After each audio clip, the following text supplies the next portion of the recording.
Hello, welcome back. I'm reading Stanley and the Magic Lamp, and we are on chapter 3 in the park. I'll show you the picture there first. There's a Eliaphant with the Lambchop family. Okay. Chapter 3 in the park. Everyone slept late and enjoyed a large breakfast, particularly the Eliaphant, who ate 2 more pounds of hamburger, 5 bananas, and 3 loaves of bread. Then, since all the Lambchops enjoyed tennis, they set out with their rackets for the courts in the big park close by. Aware that his genie clothes would puzzle people, Prince Horaz borrowed slacks and a shirt from Stanley and came along. Slacks is another word for pants, so you can tell that the story was written a while ago because we don't use the word slacks very often. In the street, they met Ralph Jones, an old college friend of Mr. Lambchop's, whom they had not seen for quite some time. "Nice running into you, George. And you too, Mrs. Lambchop," said Mr. Jones. "Hello, Arthur. Hello, Stanley. Aren't you the one who was flat? Rounded out nicely, I see." "You always did have a fine memory, Ralph," Mr. Lambchop said. "Let me introduce our house guest, Prince Horaz. He is a foreign student here to study our ways." "How do you do?" said the genie. "I am Fauzi Mustafa Aslan Mirza Malik Namerd Horaz." That's a mouthful. "How do you do?" Mr. Jones said. "Well, I must be off. Goodbye, Lambchops. Nice to have met you, Prince Fauzi Mustafa Aslan Mirza Malik Namerd Horaz." That is a mouthful. "He does have a wonderful memory," Mrs. Lambchop said as Mr. Jones walked away. They set out for the park again. "How it would surprise Mr. Jones to learn that Prince Horaz is a genie," Mrs. Lambchop remarked. "The whole world would be amazed. Gracious, we'd all be famous, I'm sure." "I was famous once when I was flat," Stanley said. "I didn't like it after a while." "I remember," said Mrs. Lambchop. "Nevertheless, I remember," said Mrs. Lambchop. "Nevertheless, I wish I knew myself what being famous feels like." Bella wants to join us. No pictures on the page. Prince Horaz looked at Stanley in a questioning way, and Stanley gave a little nod. The genie smiled and nodded back. Do you know what he's going to do? They were just passing the famous Museum of Art, one of the city's most important buildings. A tour bus filled with visitors from foreign countries had stopped before the museum, and a guide was lecturing the passengers through a megaphone. "Over where those trees are, that's our great city park," he announced. "Here on the right is the famous Museum of Art, full of great paintings and statues and, oh, what a surprise! We're in luck today, folks. That's Mrs. George Lambchop. We're in luck today, folks. That's Mrs. George Lambchop coming right toward us. Harriet Lambchop herself in person, right there with the tennis racket." The tourists cried out in pleased astonishment, turning in their seats to stare where the guide was pointing. "What? He means you, Harriet," said Mr. Lambchop. "I think so," said Mrs. Lambchop. "Oh my goodness, they're coming." The tourists were rushing from the bus. A Japanese family reached Mrs. Lambchop first, all with cameras. A Japanese family reached Mrs. Lambchop first, all with cameras. "Please, Lambchop lady," said the husband, bowing politely. "Honored to take picture, yes?" "Of course," said Mrs. Lambchop. "I hope you are enjoying our country. But why my picture? I'm not—" No, famous, famous. "Famous Lambchop lady," cried the Japanese family, taking pictures as fast as they could. So here's everyone taking pictures of Mrs. Lambchop, who is now famous thanks to Prince Horaz. Mrs. Lambchop understood suddenly that her wish had been granted. "Thank you, Prince Horaz," she said. "What fun." She posed graciously for all the tourists and signed dozens of autographs. In the park, she was recognized again and had to do more posing and signing. It was now mid-morning and all the park's tennis courts were occupied, but the Lambchop's disappointment lessened when they saw a crowd gathered by one court and learned that Tom McGruder, the world's best tennis player, was about to lecture and demonstrate his strokes. Tom McGruder was known for his terrible temper and bad manners, but the Lambchops were eager to see him nevertheless. With Prince Haraz, they squeezed close to the court, next to the TV news cameras covering the event. "None of you can ever be a great tennis player like me," Tom McGruder was saying, "but at least you can have the thrill of seeing me." Here's what's funny. His last name is McGruder. McGruder. See how he's got rude in his name? That tells you something, huh? A little old lady in the crowd gave a tiny sneeze, and he glared at her. "What's the matter with you, Granny?" The old lady burst into tears, and friends led her away. "What a mean fellow," Prince Haraz whispered to Stanley. "I can't stand old sneezing people," said Tom McGruder. "Okay, now I'll show you how I hit my great forehand.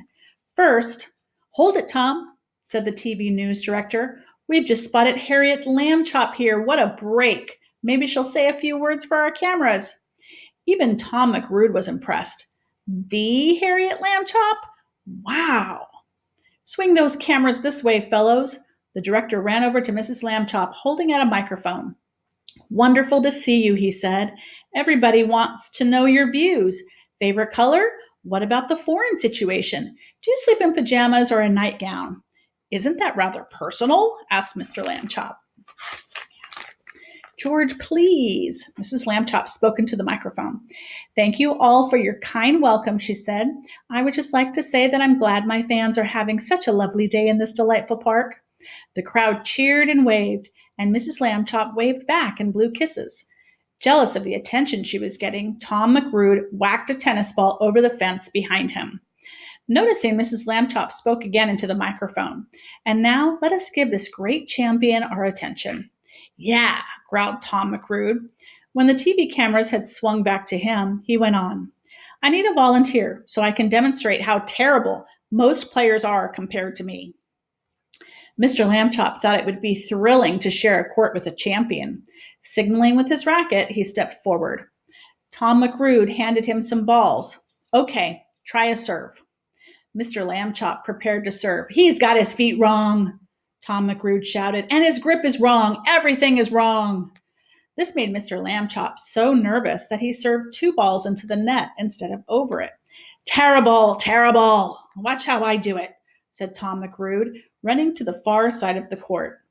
From there, he served 5 balls so hard and fast that Mr. Lambchop missed the first 4 entirely.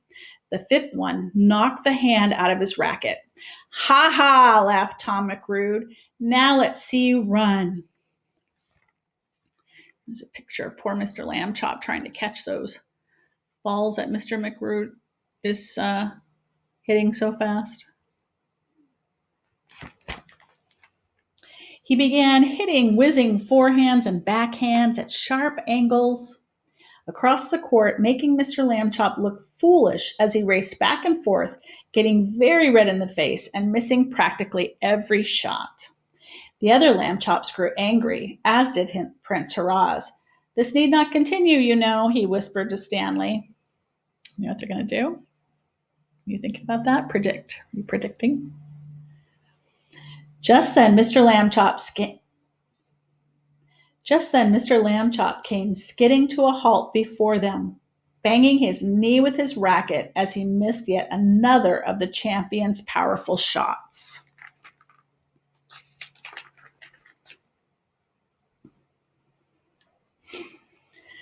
"Ha ha, this is how I give lessons," shouted Tom McGruder. Mr. Lambchop looked at Stanley, then at Prince Haraz. "Okay," Stanley said, and the genie smiled a little smile. "Thank you," said Mr. Lambchop. Returning to the court, he called out to the crowd, "Ladies and gentlemen, I will try my serve again." Across the net, Tom McGruder gave a nasty laugh and slashed his big racket through the air. Mr. Lambchop served a ball, not into the net this time, but fast as a bullet right where it was supposed to go. Tom McGruder's mouth fell open as the ball whizzed past him. "Out!" he shouted. "The ball was out."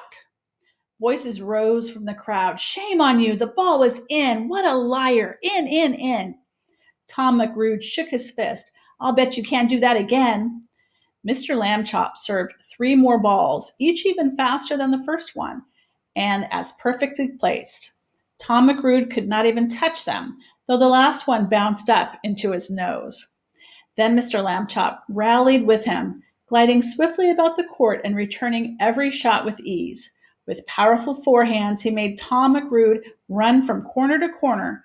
With little drop shots, he drew the champion up to the net, then lobbed high shots to send him racing back again.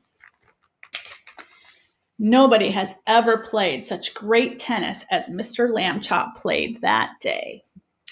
Tom McGruder was soon too tired and too angry to continue. He threw down his racket and jumped on it. You're just lucky, he yelled. Besides, I have a cold, and the sun was in my eyes the whole time. Pushing his way through the crowd, he ran out of the park. He doesn't sound like a very good sport, does he?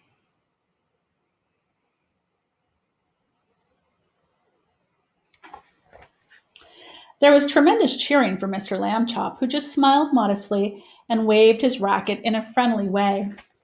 Then he came over to where the other Lambchops and Prince Hurrahs were standing with the TV news director. You're really good, the director said. Frankly, you looked terrible when you first went out there. It takes me a while to get warmed up, Mr. Lambchop said, and led his family away. Leaving the park, Mrs. Lambchop signed many more autographs, and a reporter from Famous Faces magazine was waiting to interview her at home. You'll be on the cover of our next issue, said the reporter. How much do you weigh? Will there be a movie about your life?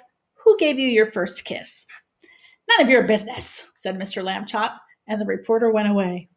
They watched the evening news on television, hoping Mr. Lambchop's tennis would be shown, but only Mrs. Lambchop appeared, with Tom McGruder in the background. The celebrated Harriet Lambchop was in the park today, said the newscaster, after which came a close-up of Mrs. Lambchop saying, I'm glad my fans are having such a lovely day. And that was that. Dinner was interrupted several times by phone calls from Mrs. Lambchop.